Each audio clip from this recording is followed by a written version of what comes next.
Hello friends, সবাই কেমন আছো? আমি চলে গিয়েছিলাম নৈহাটির বড়মার কাছে পুজো দিতে, আর সেই ভিডিও তোমাদের সামনে তুলে ধরলাম। চলো দেখাই কত ভিড় ছিল নৈহাটির বড়মার কাছে। দেখো, লম্বা লাইন পড়ে গিয়েছিল আর আমরা লাইন দিয়ে দাঁড়িয়ে পড়লাম আর ভাবছিলাম যে কি করে বড়মার কাছে পুজো দেবো, কিন্তু মায়ের ইচ্ছা ছিল বলেই মায়ের কাছে এত ভিড়ের মধ্যেও যে কিভাবে পৌঁছে গেলাম বুঝতে পারলাম না। আর মাকে দেখা মাত্র সত্যি মনটা শান্তিতে ভরে উঠলো। আর দেখো মাকে কত সুন্দর দেখাচ্ছে।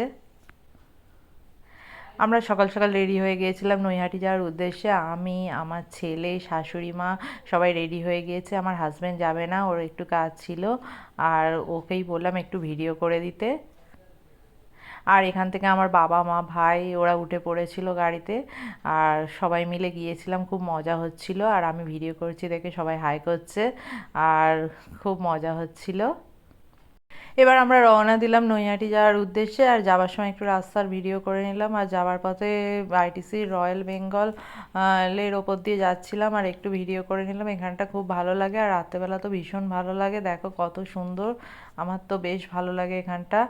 আর শেষমেশ আমরা পৌঁছে গেলাম নৈহাটি বড়মার কাছে, আর এখান থেকে ডালা নিয়ে নিলাম। আমরা 101 টাকা ডালা নিয়েছিলাম, তাতে জবা ফুল ছিল। হাত ধুয়ে ডালাটা নিয়ে আর আমরা লাইনে দাঁড়িয়ে পড়লাম, কিন্তু প্রচুর ভিড় ছিল। ভিড় থাকা সত্ত্বেও কিভাবে যে মায়ের কাছে পৌঁছে গেলাম বুঝতে পারলাম না।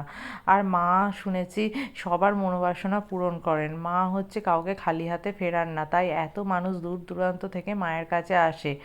আর দেখো আমরা ভিড়ের মধ্যে লাইন দিয়ে মায়ের কাছে অবশেষে পৌঁছে গেলাম। আর মাকে দেখা মাত্র সব মনের দুঃখ কষ্ট দূর হয়ে গেল। আর মাকে দেখো কত সুন্দর দেখাচ্ছে।